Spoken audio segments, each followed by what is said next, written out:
Hi everyone, welcome back to Dimitra's Dishes. So today we're going to be baking up AMYGDALOTA, which basically translates to little chewy almond cookies. They're delicious. They're very similar to Italian amaretti. They have very few ingredients. Let's go over them and then we're going to get started. So in my tabletop mixer, I have some egg whites. You can do this with a hand mixer as well. Some granulated sugar, some ground up almond meal, and then whatever your favorite flavorings are. I'm using vanilla extract, orange blossom water, and some almond extract. We need some more blanched sliced almonds, and then some chocolate, which is optional for dipping later on. And we're also going to be using a little bit of salt. So almond meal is usually easy to find now these days because a lot of people have sensitivities to flour and they substitute almond flour for baking. And did I mention that these cookies are gluten-free for anyone who cares?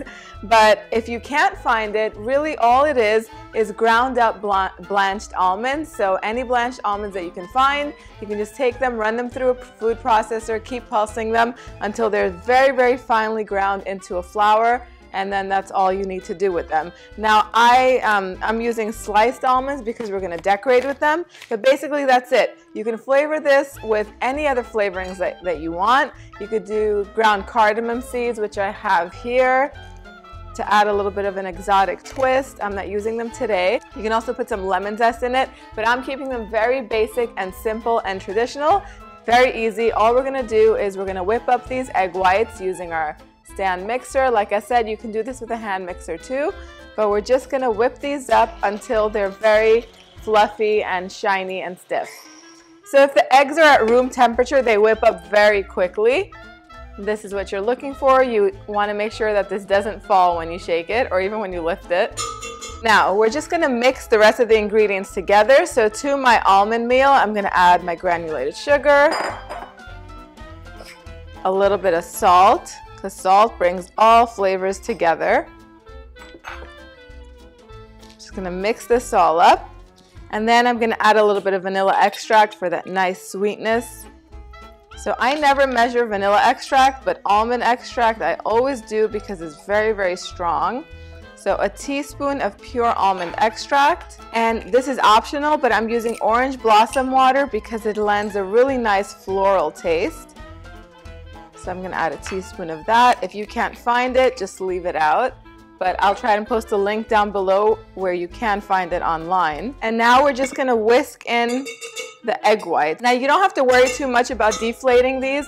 We're not making meringues. This is just so that way it's very easy to mix together. Because if you were just to put in just egg whites in here, it just wouldn't mix well. So this is why we whip them up. So you don't have to worry about deflating them. Mix it as much as you want until everything is nice and combined. Now I'm doing it this way. You could have also added the dry mixture with the almonds and stuff to the egg whites. It doesn't make any difference whatsoever. As soon as you see a dough is formed and everything is combined, then you can stop mixing. So this is what it looks like when it's done. Everything sticks together and you have one nice cookie dough ready to be rolled out. So now you want to have 3 baking trays lined with parchment paper. The oven should be preheated to 325 degrees Fahrenheit because we're just going to scoop these out. Now you can use a little ice cream scoop if you have one. You use a tablespoon and just roll up about golf-sized ball or walnut-sized ball, little balls of dough, and then just scoop them onto the parchment paper right here.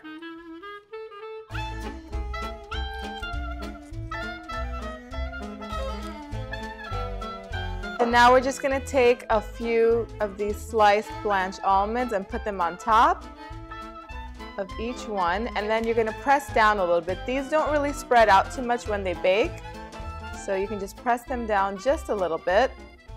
And I'm going to continue doing this until all of my cookie batter is done. So this makes a really big batch. It makes between 26 to 28 cookies depending on how big you scoop them out. So you can leave the almonds on top or not. You can just leave them completely plain. You know, you could get creative with this and put some chocolate chip cookies in the batter too. Completely up to you, but I'm going to choose to dip them in chocolate and melted chocolate when they're done, and I'll show you what that looks like in a little bit. But basically what you want to do is preheat your oven, like we said, to 325 degrees Fahrenheit. Put them in there for 15 minutes.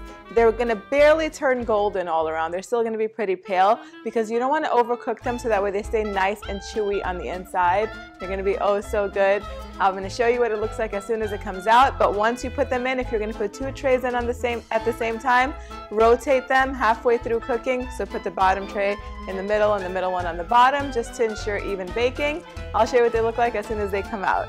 So my cookies have cooled down completely, and you're going to want to let them cool down completely before you do the next step.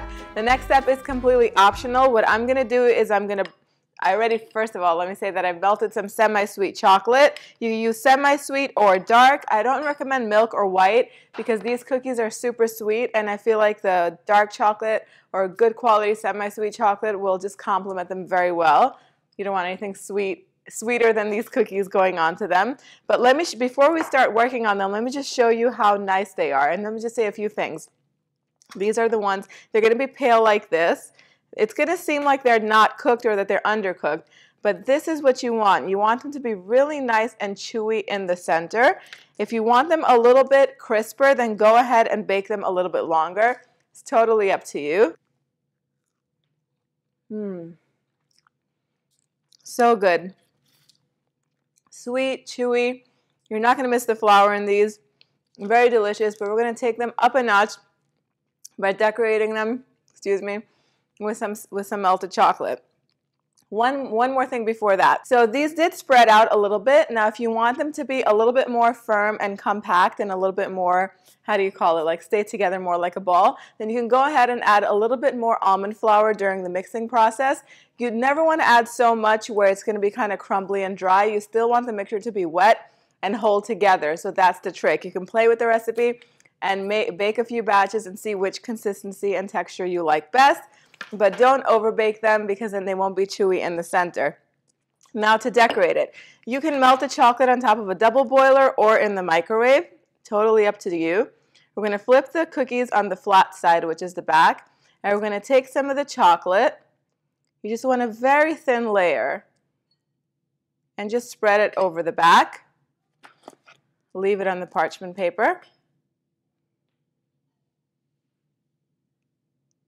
Just like that. Decorate as many as you like. These make excellent party favors. Now I'm going to keep decorating these.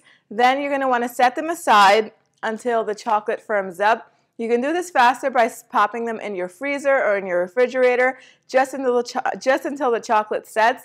But the best way to serve these is at room temperature, and I'll show you what they look like as soon as they're ready. So the chocolate on these has set. It should be nice and crisp, and just look at how pretty they look. The pale cookie against the dark chocolate is just very pretty. Brew up a nice strong pot of coffee or some tea and serve these to your friends and family. Let me bite in because I'm about to start drooling.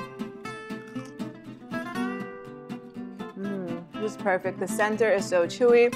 The chocolate still needs to set a little bit more, but when it does, and it's going to be a little more crisp, it's just going to be perfect. The recipe, as always, is on the website, www.dimitrasdishes.com. Let me know how you made them in the comment section down below. Thank you guys so much for spending time with me today, and I'll see you all next time. Yes, us.